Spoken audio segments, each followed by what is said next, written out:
أعوذ بالله من الشيطان الرجيم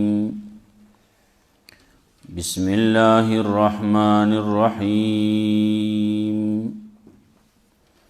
يا داود إنا جعلناك خليفة في الأرض فاحكم بين الناس بالحق ولا تتبع الهوى فيضلك عن سبيل الله إن الذين يضلون عن سبيل الله لهم عذاب شديد بما نسوا يوم الحساب. سورة الصاد واقعہ د داود علیہ السلام. اللہ رب العزت وی داود علیہ السلام امتحان دے. ابتدا کی منگویلو د گنو انبیاء علیہم السلام عاجز ذکر کئی پدے طریقے باندے چی عاجزی کرلا اللہ تا دا اللہ عاجز بندگانو عاجز پدی دی چی دا اللہ پا کارونو کے وس نہ رسیدو نو اللہ تے عاجزی کولا دا اللہ نے غختا توبے ویستا دا اللہ نے غختنا کولا. اللہ وی دا سچ ولا ورکڑیو نو منگ ولا ورکڑیو غرونا و سرا تابع کڑیو تسبیح بیوی دا غسرا مرغان با تیم چا پیرو راجمشی با ورتا بادشاہی مضبوط وا. اللہ وی حکمت میں ورکڑیو پیغمبری میں ورکڑوا او بیان چل میں وتخودلو د فیصلے کولو طریقہ میں وتخودلوا. نور پسی واقعہ ذکر کئی بیا اغا خلقو چراغ داود علیہ السلام پسی لار بندوا پا عبادت خانہ پا دیوال راو خطل عبادت خانی تراغلو. داود علیہ السلام داغینا لگوڑے یرم محسوس کرا چی دا سل راغلی اغا یر باندی اغی پوشو اغی وطوی یریگا ما لا تخف زمانگا صفی سلدہ مسلدہ دا حلقہ مسئلے و تووہ یوتن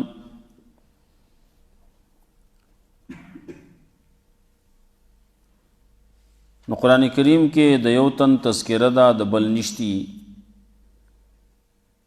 نو د امتحان خبرہ بازی پدے بانی کرل چی د یوتن خبر واوری دا و د بلی وانوری دا اگرچہ دا دا ہوا پا دین کے شریعت کے جائزو لیکن دبل سڑی خوم خیال ساتل پکاری. بازی وینا خبر خوکڑوا خبر دوارو آوری دلوا لیکن یو سڑی چی خبر اکڑا نو داغا د خبرو پا وجہ باندے داود علیہ السلام دخلین یو ٹکے اخطو چی واقعی چې دا خبر داسی نو د خطا باندې ظلم کړل ظلم کړل نو هغه شو ظالم شو. نو دا خبر داسی و چې څو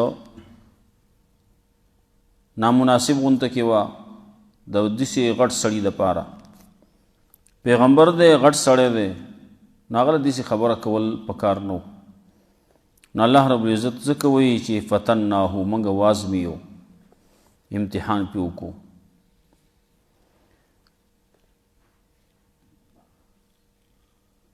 پرون یو خبره منگا کڑوا داود علیہ السلام ورزی تقسیم کڑوی نو دغه ورزی تقسیم اولو کې دا د خپل یو اجتهاد او خپل یو رائے وا لیکن چې کله دغه مسله راغله نو وی چې ز په دې رائے کې په دغه خپل اجتهاد کې خطا شوی نو داسې ماله کول نه دي پکار نو د الله نه بخنه طلب کړه او دا خپله خبره پرېښوده او الله رب العزت ورته بیا وایي چې یا داود انا جعلناک خلیفة فی الارض منګه ته خلیفه جوړ کړی په ځمکه کې نو ته فیصلې کوه بعضې راځي فیصلې کول دارنګې مسله خلکو ته بیانول دا د ثابت شپې د عبادت نه غوره ده یو سړی ثابت شپه لګیا دی عبادتونه کوي ذکرونه کوي تلاوتونه کوي منځونه کوي او یو سړی دی هغه د دین مسله خلکو ته ښیي درس کوي قرآن ښیي دین خلکو ته ښیي نو دا لږ ساعت دین ښودل دا د ثابت شپې د عبادت نه غوره ده نو داود علیه السلام د دغې خپلې خبرې نه واپس شو او بیا عبادت به کاو نو ځان لا بل ټیم کې به کوو کوم چې دغه تقسیم یې کړی نو دا تقسیم یې ختم کو دویم د امتحان تذکره بعضې خلکو کړله نو په دې باندې کړله چې د یو طرف نه خبره واورېده د بل طرف نه یې خبره وانه اورېده نو دغه په شریعت کې اگر چې جایز و لیکن دا ولا د دې بل سړي د زړه هم خیال ساتل پکاري هغه نه هم خبره اورېدل پکاري اگر چې فیصله کړله صحیح کړله خبرې مغز ته هغه رسېدل خبرې فیصله صحیح کړله لیکن د دې بل سړي د زړه خفه کېدل دا یو قسم امتحانو چې د هغه زړه یو خفه شو په دې باندې چې زمانه خو به خبره اورېدل وکنه خلک کوي داسې هغه د چا خبره هم نه اوري وي سړی به سیزې خبره نه اوري هغه نو خبره خو واوره که نو بعضې خلکو دا ویل دي یو خبره په دغې کې چې کومه راځي ظلمک بسؤال نعجتک الی نعاجه تا چې کومه خبره وکړه نو یقینا د ستا د مقابل خصم د پته باندې ظلم کړلی نو دا چاته ظالم ویل دا خبره دا ښه نه ده اگر چې دا خبره په دغه ځای کې رښتیا وه صحیح وه هغه ته کې دا خبره ستا داسې یې نو تا باندې ظلم کړلی نو خبره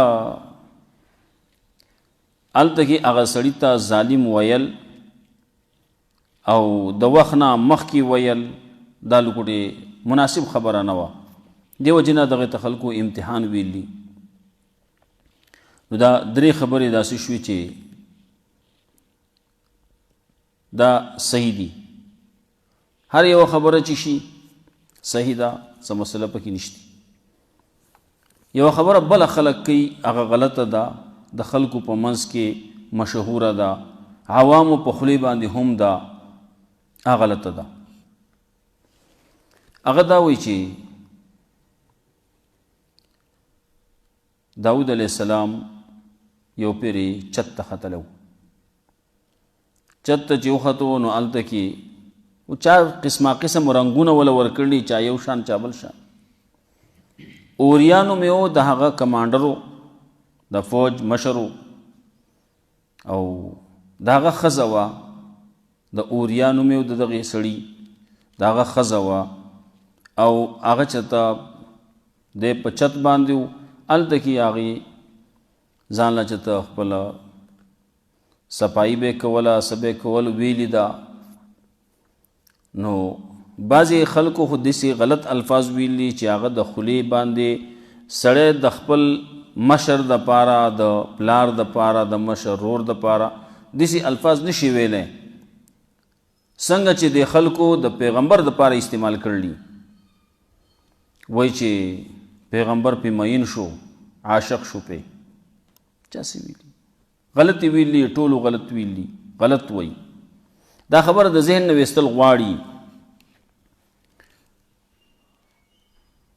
د علي رضی الله تعالی عنه ته هم دا خبره چا کړ وه هغه وی که دا خبره څوک کوي نو هغه د 2 حدونو د وهلو قابل دی. یو حدی 80 درې نو دی به 180 درې وهلی کېږي. دی به پیغمبر باندې داسې خبره کوي.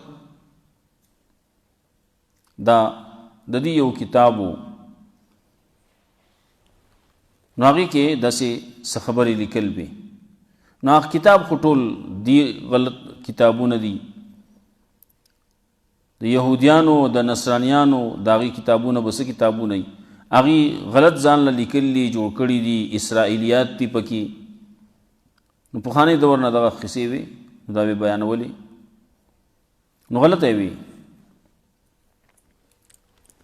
وی چې داود علیه السلام دغه فوجي چې کم ځای کې به سخته مقابله وه نو هغې له به لیږو. دې دپاره چې دی مړ شي، یو ته یې ولېږو بچ شو، بل ته یې ولېږو هغې کې مړ نه شو، بل کې ولېږو، اخر هغه مړ شو، هغه ښځه پاتې شوه، د ښځې سره بیا د نکاح وکوي. چا پکې بل شان لیکلي، چا به یې داسې چل کړی چې هغې بني اسرائیلي ته یې وې دغې اوریا ته یې وې چې ته داسې چل وکړه چې د خپله ښځه طلاق کړه او چې عدت یې ختم شي نو زه یې په نکاح والم. دا خبره هم زمونږ په دې معاشره کې یو سړی داسې وکړي، چاته ووایي چې هلکه ته ورشه ته داسې چل وکړه خپله ښځه طلاق کړه چې هغې عدت تېر شي زه یې په نکاح والم. دا خو د جنګ او د جګړو د څه دی د مرګونو خبرې دي. دا د پیغمبر په باره کې ته داسې خبرې کوې، چا د دې نه علاوه نور څه ویل دي. ټولې خبرې داسې دي چې هغه د خولې باندې د راوستو د پیغمبر په حق کې نه دي. سړی په پیغمبر په حق کې داسې خبرې کوي، دغې به ایمان کم ځای پاتې کېږي. نو وی دغه خبره الله ته خوښه نه وه، ملایک یې راولېږل. نو ملایک چې راولېږل نو وی چې او هغه راغلو د برې نه دیوال باندې راواغوښتو، روشندان کې راغلو، چا څه لیکلي چا څه لیکلي. نو هغه وایي چې فیصله وشوه، وی چې دا زما یو ورور دی او د ده سره دومره ګډې دي او زما سره یوه ګډه ده او دې زما نه یوه ګډه غواړي.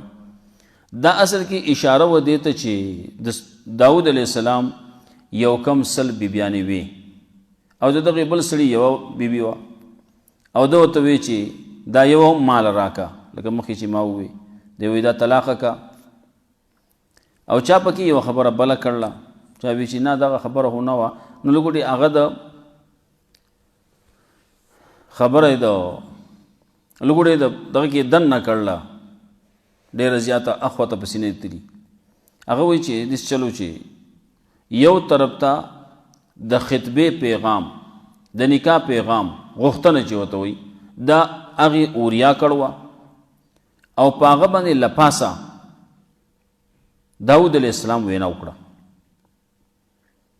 نو هلته کې خو هغه سړی غریب و، داود علیه السلام خو یو طرف ته پیغمبر دی، بل طرف ته بادشاه دی. نو خامخا خبره داسې راځي دوه تنه چې دغه شي یو بې مخه یو بل مخه وریځي، نو خلک مخه وریځ خوښوي که نه، یو طرف ته غریبي بل طرف ته مالداري، نو خلک مالدار خوښوي که نه. نو بعضې پکې دغسې ویلي. بهرحال دا ټولې خبرې داسې دي چې دا د پیغمبر په شان کې د ویلو قابلې خبرې نه دي. نو چا چې ویل دي نو غلطي ویل دي، هر چا چې ویل دي. دا مخکې چې کومه خبره وشوه نو هغه ښه وه، او دغه دا خبره چې کومه بیا د ګډو دا کوي چې ملایک راغلي او یو وی چې د یو کم 100 ګړي دي او د چې د یوه ګډه ده. نو دا اصل کې هغه اشاره کوله ښځو ته چې د یو کم 100 ښځې دي، یو ستا یو کم 100 ښځې دي او د ده یوه ښځه ده او ته د دې نه قلاریږې هم، نو دا یوه ښځه هم د ده نه اخلي غواړي تی. او بیا هغه ملائک بیا واپس چې روان شو نو بیا په چت باندې په لپاسه په روشندان کې وخاته. نو داود علیه السلام ته پته ولګېده چې او دا خو زما امتحان و. نو را پرېوت په سجده شو، بخنه طلب کړه، الله ورته بخنه وکړه.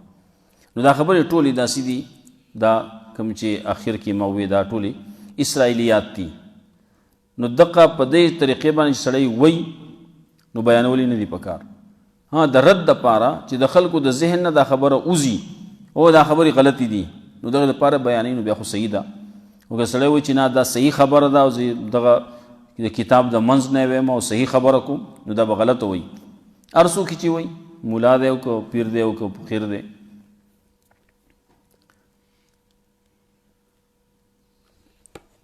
نو دلته کې چې کله داود علیه السلام هغه مخکې خبرې وي چې ورځ یې تقسیم کړې وي نو هغې باره کې زیاته ښه خبره هغه ښکاري. نو الله رب العزت وایي یا داود انا جعلناک خلیفة فی الارض، اے داودا یقینا موږ ګرځولی ته خلیفه په ځمکه کې، فاحکم بین الناس نو فیصله کوه د خلکو په منځ کې بالحق په انصاف باندې، ولا تتبع الهوا تابعداري مه کوه د خواهشاتو فیضلک عن سبیل الله کنې وابدړی د الله د لارې نه. خواهشاتو پسې چې لاړې نو ګورئ د الله د لار نه به واوړي. ان الذین یضلون عن سبیل الله یقینا کسان چې هغه اوړي د الله د لارې نه لهم عذاب شدید د هغې دپاره عذاب سخت دی بما نسوا یوم الحساب په سبب د دې چې دوی هیر کړلی ورځ د حساب. سبا د حساب ورځ را روانه ده، قیامت را روان دی، هلته به حساب کتاب کیږي. هغه چې یو سړي هیر کو خبره دا ورانه شوه. وما خلقنا السماء والارض وما بينهما باطلا او نه دی پیدا کړي موږ اسمان او ځمکه او چې په منځ د دې کې دي عبث. دا عبث نه دي، دا باطل نه دي، دا د یو خاص مقصد دپاره الله پیدا کړلی. ذالک ظن الذین کفروا دا ګمان دی د هغه کسانو چې کفر یې کړلی. فویل الذین کفروا من النار نو هلاکت دی د هغه کسانو دپاره چې کفر یې کړلی د اور نه. د هغې دپاره هلاکت د اور دی. کافر خلق هغه به ځي جهنم ته او بیا به جهنم کې چې نو همیشه دپاره وي. ام نجعل الذین آمنوا آیا وبګرځو موږ هغه کسان چې ایمان راوړلی و عامل الصالحات او عمل صالح کړلی کالمفسدین په شان د مفسدانو فی الارض په ځمکه کې. ام نجعل المتقین کالفجار آیا وبګرځو موږ متقیانو لرا په شان د فاجرانو. متقیان او فاجران به یو شانی نه، یو شان کیږي نه. کتاب انزلناه الیک مبارک دا کتاب دې نازل کړی موږ دې لره تا ته مبارکن برکات پکې اچولی شوي دي. لیدبروا آیاته د پاره دی چې خلک تدبر وکړي، سوچ او فکر وکړي په آیاتونو د دې کې. ولیتذکر اولو الالباب د پاره دی چې پن واخلي د عقل خاوندان. د عقل خاوندان چې څوک چې قرآن کریم ووایي، قرآن کریم ازده کی، قرآن کریم د دې نه پن واخلي، په دې باندې عمل وکړي. ورپسې تذکره کوي ووهبنا لداود سلیمان. داود علیہ السلام لا الله یو زوی ورکړو سلیمان علیہ السلام. نو سلیمان علیہ السلام هم پیغمبر دی او سلیمان علیہ السلام او واقعہ دلته کې الله ذکر کوي. دلته کې په دې واقعې کې دوه خبرې راځي. یو سلیمان علیہ السلام د آسونو سره مینا محبتو په دې وجه باندې چې دا د جهاد آلات دي، اسباب دي، په دې باندې جهاد کولی کېږي. هغه واقع راځي. دویمه خبره راځي د سلیمان علیہ السلام چې د هغه په کرسۍ باندې یو بدن اچولی شوی، د هغې خبره راځي. په هغې کې بیا خلکو ډېرې قصې کړلي. اسرائیلیات په هغې کې ډېر زیات دي. سلیمان علیہ السلام په باره کې وایي چې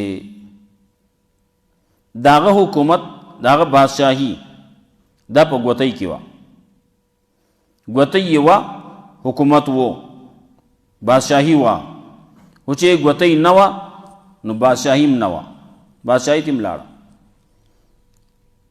دا خو څه قصې خلکو جوړې کړلي، فرضي قصې دي. دا بعضې پکې لګیا دي. الدین قصه کوي، الدین ډیوه بعضې بګې لګیا دی سورکب پکې خبره کوي یو بګې سورکب و. دا زموږ د کتابونو کې مخکې سکول په کتابونو کې بعضې وو. زموږ د دور نه لږ مخکې دور چې و هغه کتاب کې د سورکب قصه وه. یو سړی مهی نیو، نو مهی ونه نیو، یو مهی ونیو، هغه سره خبرې شروع کړې. هغه ویل لکه زه به دې په کار شم او داسې چلو کا ما پرېږده. هغه پرېښو. څنګه په کار شي ستا څه کار راځي خدمت راځي نو دلته کې به راځي ما ته به داسې اواز کې زه به راوځم ستا څه خدمت یا به کوم. سړی کور ته چې راغی ښځې ته یې ویې دغسې چلو. هغه ویې ښه ورشه دا ورته ووایه دا ورته ووایه. یو روزانه د ښځې فرمایشونه دا نن دا کول غواړي، سبا دا کول غواړي، دا کول غواړي، بنګله جوړول غواړي، دا کول غواړي، دا قصې. آخر هغه کب روزانه به دی ته مهي ته به دا قصه کوله او هغه بیا دا کم څه چې و هغه په ان پن کې شوي ولو. دا د خلکو عقیدې ولې خرابوي؟ دا ټول دا سحر او د جادو د دې قصې دي. دا ډېر شی قصې دی خلکو په کتابونو سکول کتابونو کې لیکل وي. سکول کتاب کې خو کره خبره پکار ده چې هغه د دې سړي وړوکي په ذهن کې ورننوځي او پرتی پکې هغه پکار راځي. نو دا پکې لیکلي چې په دغه کې بعض زموږ د کتابونو کې وو زلزله ولې راځي ولې دا ځمکه چې دا د غوایي په ښکر ولاړه ده. غوایي ښکر چې ستړی شي یو ښکر نه بل ښکر ته کوي نو زلزله راشي. دا خبرې دا د کولو خبرې دي. دا دومره ځمکه چې ده نو دا غوایي راټینګه کړله. خو لګیا دي څه وایي بس چې شی جوړوي نو. بلې یوه قصه هم لیکلې وه په دې کتابونو کې زموږ په دور کې کتاب کې وه د لوز په باره کې لیکلي وو. ابوذر رضی الله تعالی عنہ دی هلته کې نور یې هغه سړي ذمواري اخیستې وه سړي قتل کړی ذمواري اخیستې هغه زه کور ته ځم او راځم پلانکې ورځ باندې به زه راځم. خلک را جمع شي پلانکې ورځ باندې هغه ماښام ته نږدې تمه قطع شو د خلکو نو هغې راونیو او ویې تړو. جلاد راغی توره را پرېښوده په دې کې هغه ځینه دوړه شوه اواز وشو چې صبر. جلاد ودرېد آی دې سړی راورسېد. ابوذر رضی الله تعالی عنہ بیا چا تپوس وکړو دا سړی تا پېژنې؟ ویې نه خو ما ته ویې چې دی به زما ذمواري واخلي. نو دا کوم قانون دی؟ مرګ دی یو کوي را پرځوه ابوذر. دا خو قانون نه دی، دا شریعت نه دی. دا د عمر رضی الله تعالی عنہ دور و عادل انصاف دور و. عادل انصاف دي سي دا غلطي قصې چې چا مرګ نه دی کړی هغه رانه سو هغه را پرځوه. نو د خره په ځای باندې کولال داغه دا د څه کومه قصه ده؟ کتابونو کې هم هغه قصې لیکلي چې هغه د شریعت د قرآن او سنت خلاف قصې دي مسلې دي هغه لیکلي پکې. دلته سلیمان علیه السلام باره کې هم قصې چې کومې لیکلي هغه هم د شریعت خلاف دي. د قصې چې کوم لیکي ګوتو ده ګوتې دا قصه سراسر غلطه ده.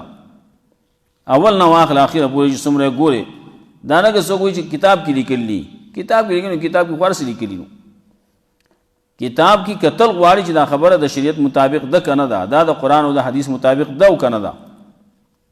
دا قصې دا کشته کې کتابونو کې مفسرین هم لیکلي لامده وجه هر څه راغونډ کړي لیکلي دي.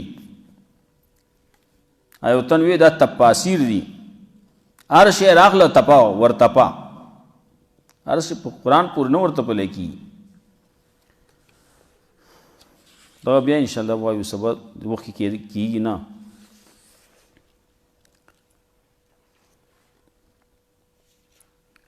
اصبر علی ما یقولون پرونی نو اصبر علی ما یقولون صبر کو په آسمان داخله کی وای وذکر عبدنا داود تذکره وکړه د خلکو ته زمونږ د بنده د داود علیه السلام زلای دی چې هغه طاقت والا او طاقت عملی سړی و. انه اواب یقینا دی ور بخونکی و، دی ور رجوع کوونکی و الله ته. انا سخرنا الجبال معه یقین موږ مسخر کړي ورونه دا غسر یسبحنا بالعشی چې تسبیح به دا غسر بالعشی د مازیګری په وخت کې ول اشراق او د اشراق په وخت کې والطير محشورا او مرغان جمع کړي شي کل له اواب ټول الله ته ورګرځیدون کی. وشددنا ملک او مضبوط کړه موږ بادشاہي دا غواته نه الحکمت او ورکړه موږ هغه حکمت او فصل الخطاب او طاقت د فیصله. وهل اتاک نبؤ الخصم او راغله تا ته خبر دا جګړه کون کوئی تصور المحراب کله چې ور او خطل په دیوال د عبادت خانه باندې اذ دخلوا علی داود کله چې داخل شو په داود علیه السلام په فزع منهم ناغه او یری د دینه دا غبرهټ دا یرا دا راضی اسی دا طبيعي ری قالوا ناغوت ویلا تخف یریګه ما خصمان بغا بعضن علی بعض دا زمونږه دو خصمونه دي چې زیاته کړي بعض زمونږ نه په بعض باندې فاحکم بیننا بالحق او فیصلو کوم په منځ کې په حق باندې ولا تشتت او ورکګيګه ما زیاته مکوا وهدنا الى صراط الى سواء الصراط او روان کومه پنی غلار باندې ان هذا اخي یقین دا زمارور دی له تسوت سن ناجا ددو یو کم سل غړي دی ولیناجت واحده او زما یو غړه دا فقال اكبلني هانو دے ما تو وجد آیو پا کہ مال راک واز زنی فی الخطاب ضرور کی کہ ما بانے پا خطاب خبرو کی.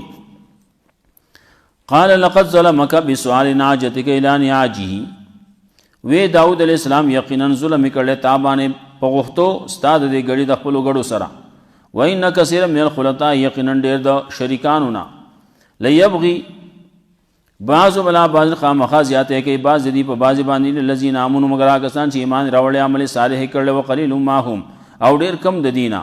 وظن داود علیہ السلام دا خیال کو انما فتننا او چې یقین موږ دې ازمیو موږ د باندې امتحان وکړو نو د بخنه طلب کړ د خپل رمنا او پرې وته رکوع کوونکې او انابت کوونکې الله تا فغفرنا له ذلک موږ بخنه وکړه ته دې خبرې وان له عندنا لزلفا او یقینا د زمون سره خامخا غټه درجه مرتبه او حسن ما وړه خلی ټیکانا. یا داود انا جعلناک خلیفۃ فی الارض اے داود یقین موږ ګرځولې ته خلیفہ بس موږ کې فحکم بین الناس نو فیصله کو د خلق په منځ کې بالحق په حق باندې ولا تتبع الهوى او تابعداري مکو د خواهشاتو فیضلک عن سبیل الله نواب دړي د الله دلارینا.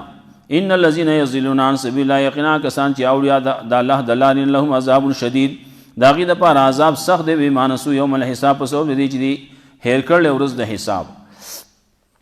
وما خلقنا السماء والارض او نه پیدا کړی موږ اسمان او زمکه ما بینو ماچ بمند دی کی باطل ابس ذالک ظن الذين كفروا دا ګمان دي دا کسانو چې کفر کړل فویل الذين كفروا من النار نو هلاکت دا کسان د پاره چې کفر کړل د ور. ام نجعل الذين امنوا آیا او بغرزو موږ کسان چې ایمان راوړل او عمل صالحات او عمل صالح کړل کل مفسدين په شان د مفسدانو په الارض پزمکه کې. ام نجعل المتقين كالفجار آیا او بغرزو موږ متقیان په شان د فاجرانو. کتاب انزلناه دا کتاب دې موږ نازل کړل تا ته مبارکون برکات پکې اچولې شي ډېر خیر دی په دې کتاب کې په دې قران کې ډېر خیر دی. لیدبروا آیاته د پاره دي چې داخله سوچوږي د آیاتونو د دې کې ولې تذکر اولو الالباب او دې لپاره چې پن واخلي د عقل خاوندان. الله رب عزت موږ قران او سنت باندې عمل کول توفیق راکړي. ابل زموږ د درس یو ملګری د خوښ شعر هغه پر کوم دعا وکړي الله رب عزت صحت ولور کی زرت زلاله بیا صحت ولور کی او جوړ کی. مولا صاحب